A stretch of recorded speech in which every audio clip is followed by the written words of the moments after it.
Welcome back. In the previous session, we learned what cloud computing is, why companies moved from data centers to cloud, public, private, and hybrid cloud, introduction to Google Cloud Platform. Now let's answer an important question. When we purchase cloud services, what exactly are we purchasing? The answer lies in three cloud service models: infrastructure as a service IaaS, platform as a service PaaS, software as a service SaaS. Traditional data center. Before cloud computing, companies managed everything.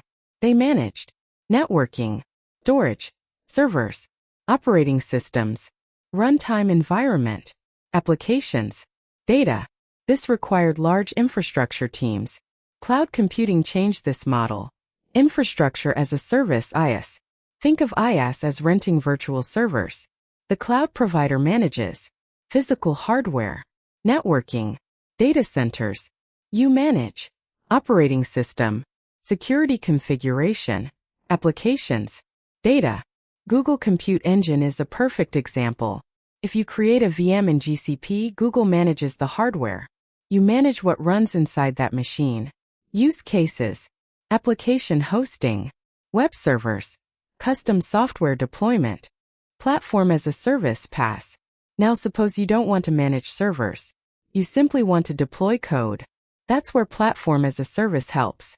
The cloud provider manages servers, operating systems, runtime, scaling. You only manage application code, data.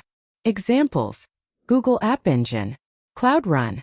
Benefits: faster deployment, less maintenance, automatic scaling.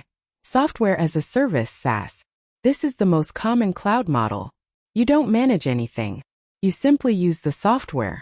Examples: Gmail, Google Docs, Zoom, Salesforce. Everything is managed by the provider. When to use which? Choose when. You need maximum control. You want custom configurations. PaaS. Choose when. You want to focus on development. You don't want to manage infrastructure. SaaS. Choose when. You simply need software functionality. Conclusion. Today we learned PaaS, SaaS. These models form the foundation of every cloud platform, including Google Cloud. In the next session, we'll understand how Google Cloud is organized internally using projects, resources, regions, and zones.